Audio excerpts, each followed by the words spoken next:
Et le deuxième énorme truc, et je dois tirer mon chapeau à quelqu'un qui compte beaucoup pour moi, qui s'appelle John Bernard, qui est l'un des plus gros producteurs exécutifs français. Ils sont pas nombreux, ils sont on va dire, se compte sur les doigts d'une main, voire deux, mais plus d'une main. Et John fait partie pour moi des trois meilleurs. Et John me téléphone alors John, je le courtise depuis des années, depuis que je fais mon premier film, Voyage avec Film France aux États-Unis. Il est connu pour... il est connu pour des James Bond, il est connu pour Hunger Games, Dunkerque, il est connu pour des petits films, quoi, Les Animaux Fantastiques, Le Mans 66, Benjamin Franklin, voilà, il est incroyable, un garçon incroyable. Et il me téléphone pendant le Covid, il me dit voilà, on me propose un projet qui s'appelle The Serpent Queen. C'est l'histoire de Catherine Médicis. Elle doit venir tourner. On a un petit truc à Marseille, mais quand elle arrive à Marseille d'Italie, elle arrive à Marseille, mais elle reste pas longtemps. Par contre, on est en plein post-Covid, et donc les frontières s'ouvrent, se ferment, etc. J'ai que des acteurs étrangers, donc je vais pas m'amuser. La production voulait faire les décors extérieurs en France et les studios dans un autre pays de l'Est. Moi, j'aurais dit, on fait tout en France, sinon je fais pas. Ils lui ont dit OK, où? Il dit qu'un endroit, c'est Martigues, je connais un mec là-bas, il fait des studios un peu voilà, à la demande, quoi. Donc il m'appelle, il me dit est-ce que tu es capable de nous sortir 2 studios de 1000 m² pour dans 3 mois? Oui, John. Bien sûr, John. À vos ordres, John. Et donc voilà. Et il faut savoir que ce John, donc en fait, ils arrivent, donc on construit le studio en même temps que le décor. Truc de fou. En même temps. Ah ouais, non, tout en parallèle. Pendant 2 mois, on est en train de mourir de tout ça.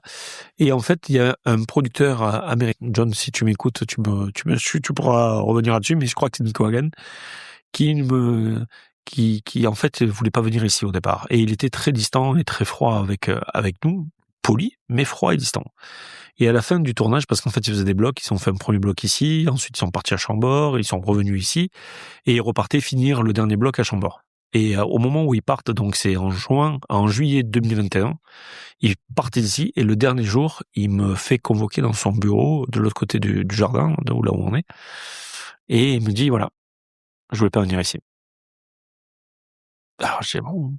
Il me dit, ouais, vous avez jamais rien fait dans votre vie, vous avez jamais fait de film américain, de séries américaines, Martigues, c'est pas connu, Marseille, c'est connu pour la French Connection, mais bon, c'est pas, donc je voulais pas venir ici, et John a insisté en disant que c'était la solution, que c'était à prendre ou laisser, et j'ai dit à John, grosso modo, qui portait tout seul la responsabilité, que si jamais il y avait un problème industriel, il ferait plus aucun film avec nous, mais il ferait plus aucun film avec tous les Américains. Il fait quand même 200 millions d'euros de chiffre d'affaires, John. Donc, et voilà. Et moi, il me dit ça, que ce gars-là, John, que je connais depuis pas longtemps, me fait confiance à risquer sa notoriété sur moi, quoi. Le jour de tournage ici, on a fini le bloc 3. Et en fait, John avait raison. Voilà. C'était un tournage parfait. Ouais, ça s'est bien passé. Et surtout, il avait mis un espion à lui qui lui envoyait des WhatsApp toutes les 30 secondes et qui lui disait tout ce qu'on faisait, quand on branchait la nuit, la climatisation, quand on réparait ici, qu'on faisait ça, etc. Il avait tout l'historique du montage, du décor, du studio, etc. Il a vu. Il a dit, ce que vous avez fait est assez incroyable.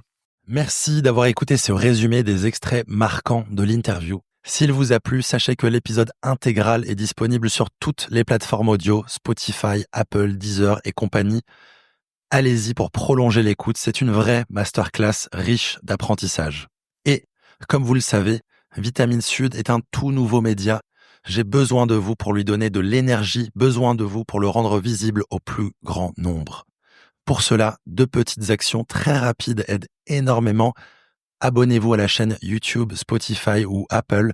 Mettez un pouce sur YouTube ou une note 5 étoiles sur Apple et Spotify. Ces petits gestes ont un très gros impact. Je compte sur vous. Merci du fond du cœur. Je vous dis à bientôt pour le prochain épisode.